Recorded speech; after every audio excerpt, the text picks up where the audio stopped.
super awesome. She is a serial entrepreneur. She's a journalist turned entrepreneur. And she also identifies, as a Chinese woman, really innovating in the hardware space and bridging the ecosystem of the US and China. Just tell me about Elemoon. What is it? What are we wearing? Yeah. Sure.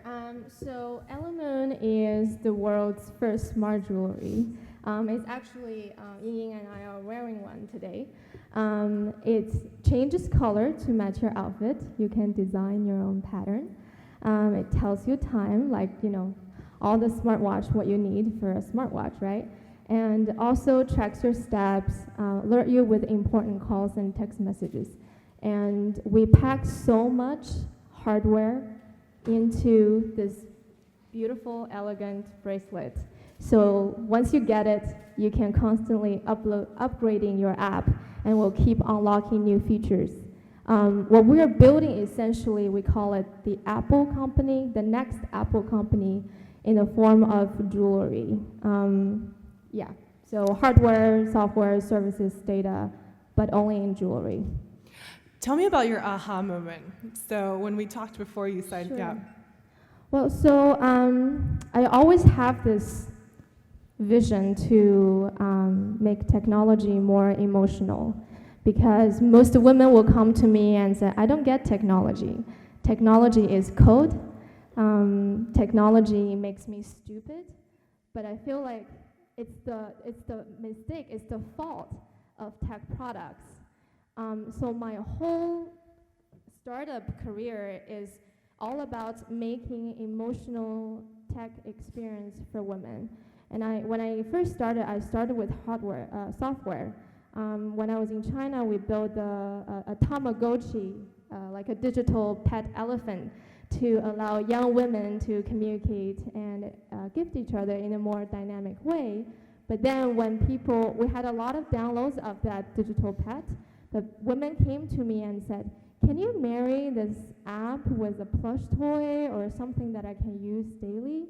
That's the first aha moment I had, is women want more. Women are very sensual animals. We want to build something tactile. We want to touch it, feel it, smell it. And that's when it's in the middle of 2013, and when all the wearable tech start to take off. And my team just did a casual tour around the Apple store in New York. And I was looking at this whole wall of rubber bands and very generic, unappealing smartwatches. And I was like, I grew up in China. I see a lot of copycats. But why I am now in the mecca of the world's innovation, and people just come up with something that looks exactly like each other and have exactly the same feature: step tracking, health, fitness, and honestly, phone can do much better job than a rubber bands on your wrist. And why technology are dumbing down our understanding of beauty and aesthetics. Technology should enhance everything, should make beautiful things more beautiful, fun things more fun. So I had the idea of marrying our app with smart jewelry, and really, really connect with, we start with women because I feel like women is an underserved community in tech, but women drives more sales. There are so many studies about 60-70% of digital goods and non-digital goods are driven by, are purchased or made decision by women, so the power of purse. But then there's a gap between the beautiful and meaningful products and the consumer who has the power and the demand to buy. So let's talk a little bit about your vision for the company. Okay. Yeah, you've talked specifically about launching retail spaces and having those be kind of an Apple experience merged with pop culture. What does that mean? Well, so I'm a big fan of Apple, and also Dr. Dre beats, even though it cut my fingers multiple times with the headsets. So I think for the first time, Apple, Steve Jobs, were able to show the whole world the commercial value and the emotional value of design. And Dr. Dre Beats, sold to Apple at $3 billion, really able to show people the cool factor of a brand, how much commercial value that can bring if your brand is cool and engaging and embraced by young people. And, their whole pop culture marketing strategy is just blow everything up. So I think for Elemoon, we have the mission of bridging technology, art, design, pop culture to a whole new level. Tonight, when people come to our launch, and we have the fortune to work with iconic retail legend, Ron Robinson, and his flagship store is in Santa Monica. And we'll be able to showcase how we can build this extremely visceral experience around essentially a gadget, right? And just makes your heart tingle. So people will see it tonight. And yeah, go ahead. Sorry, I talked too much. No, this is great. So speaking of bridging different worlds, you're, like I mentioned before, journalist turned serial entrepreneur. You're a proven entrepreneur. And also, this is a direct quote from you. You said, it's great to have your Chinese cultural background and to have your ambition to build something in the West. But for the longest time, I felt like I got stuck in this bicultural terminal. What I'm trying to do is essentially... With Christine Lu. I'm trying to bridge the best of two worlds, the creative of the US and the mass market in China. I feel like a lot of people are trying to do that, but there's a lot of things that can be done better. What do you mean? Yeah, I feel like there's just too much talk. Oh, we want access to the China market. We want to access to the manufacturing capability. We really want to navigate the really complicated, confusing consumer market, and also the business culture. And by the way, I grew up in China, and I completed my undergrad degree in China, and I worked in Shanghai in contemporary art business for 4 years. And then I came here, got my master's degree in journalism because I'm essentially just curious about the world. And my editor actually once told me, if you are just into writing, journalism is not a fun job for you. But if you're interested in learning, this is really the best job you can have in the world. And I feel like startup is like that too. Like I said, because you asked me, do I come from Shenzhen? And I said, well, I had the idea of starting Elemoon in 2013, and then that was actually my first time back to Shenzhen when I was an adult. So for the last 2 years, I pretty much spent about 12, 14 months in Chinese factories working with 17 different vendors directly, and I was very much the tiger mom on the factory floor, and actually the only woman, and really trying to get things done, right? Because I feel like there's a long way to go in terms of IP integrity, manufacturing competence in China, and but machines are all the same. You have the same machine in Germany, in New York, in China, but it's really the people who are making the big difference. You can have the same assembly line churning out rubber bands, but you can have the same assembly line.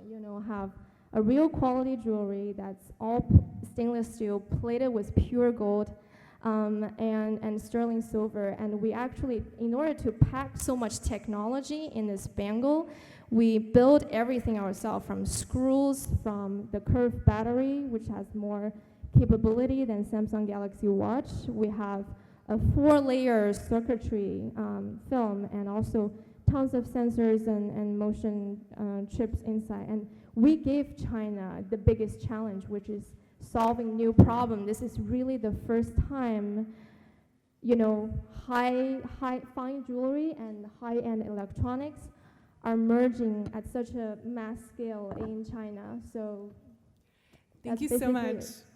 So to join the party tonight, just quick pitch, what time should we wait for buses outside? Oh, okay. So we made everything easy. It's all about user experience, right?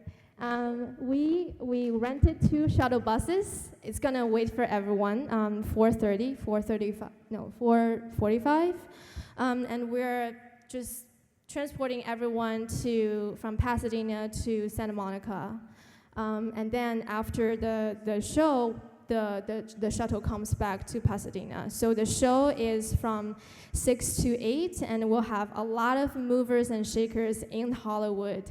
Owner of Variety, European chairman for News Corp, and writer for Sex and City, if the women here are interested. A lot of movers and shakers, and I really feel like this is also very in line with the mission of Silicon Dragon.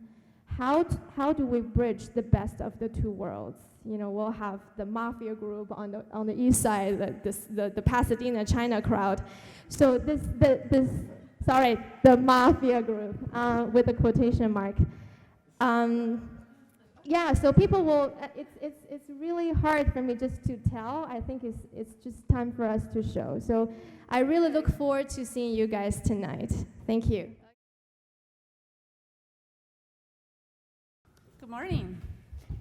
So that was exciting. Anyway, Ryan, thank you very much for being here. And Ryan's company is a good client of my firm. And Ryan has very much of a Cinderella story. He actually founded his company in 2005, began as an incubator in Beverly Hills. And in 2009, this company basically came out from the incubation stage.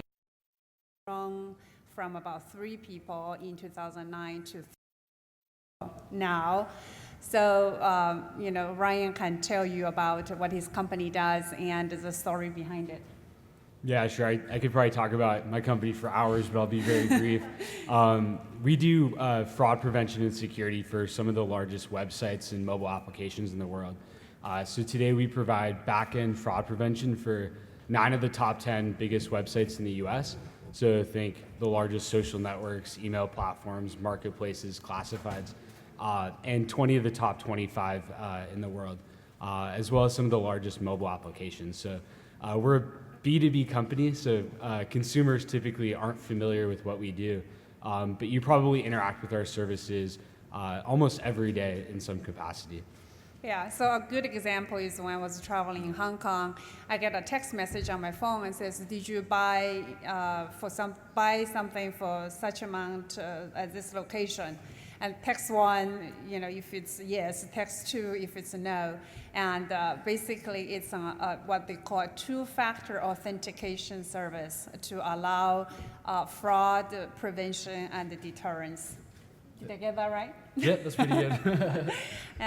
And so tell us, how your business is connected with China, given that, there is a preview of the mobile payments by the previous panel.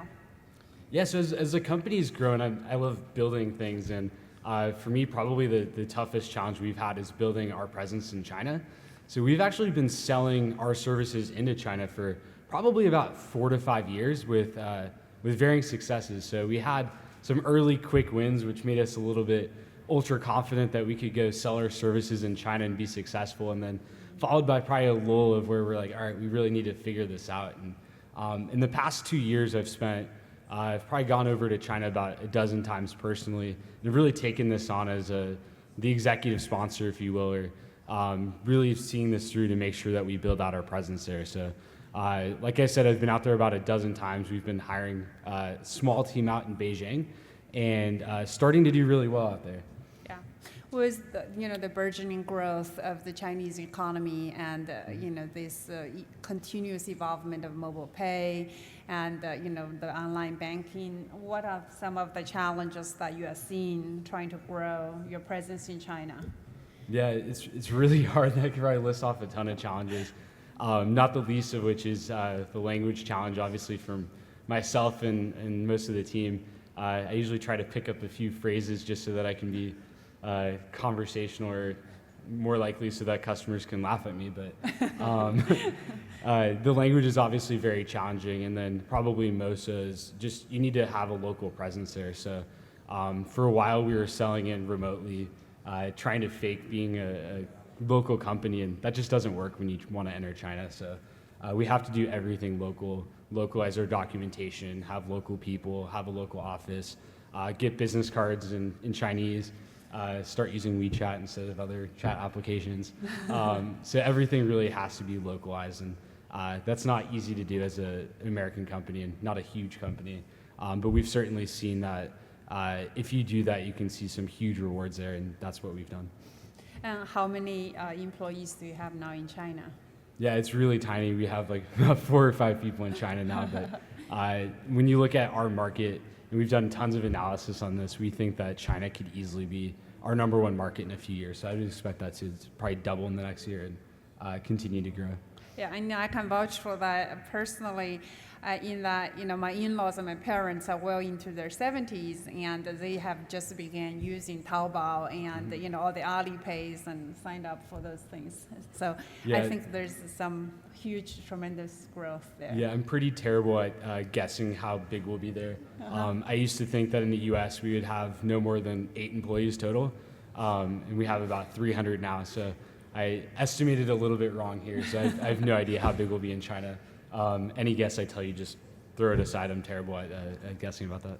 Yeah, very good. And in terms of working with some of the name brands in China, do you find that they are pretty easy to deal with, or you find it's just a quagmire that's hard to navigate? No, actually, I've really enjoyed working with especially the large web properties in China, and they definitely remind me of a lot of the companies up in Silicon Valley where our meetings will be very engaging. They'll be, typically we're there to sell products, but they'll be really conversational, really consultative.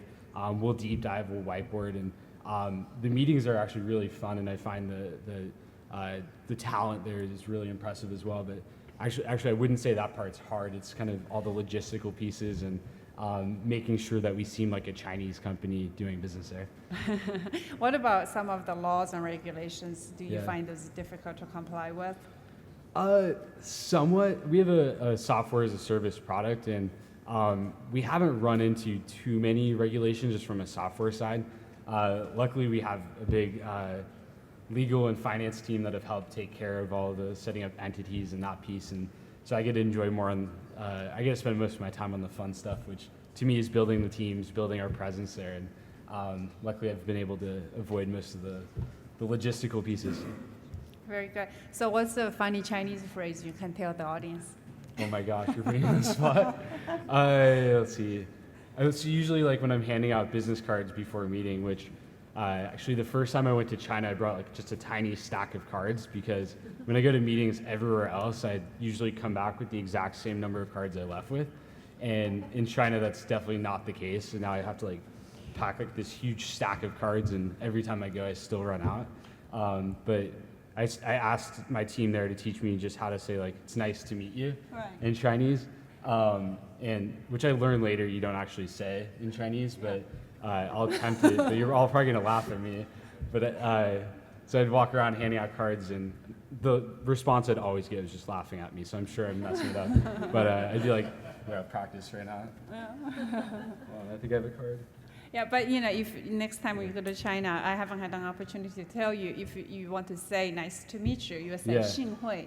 Xingwei, okay. Yeah, I would usually say like 很高兴认识你 and wash your eye. I'm sorry? Exactly. 2 hands always. Yeah.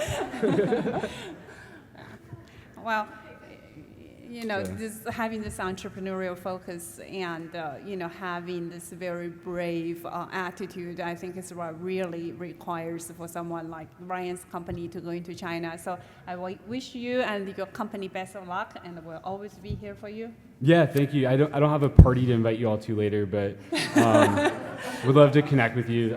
Just add me on LinkedIn or connect with me later. We're looking to build our presence there, and we very much do that very grassroots. So we'd love to connect with any of you. Okay. Thank you. Thank you.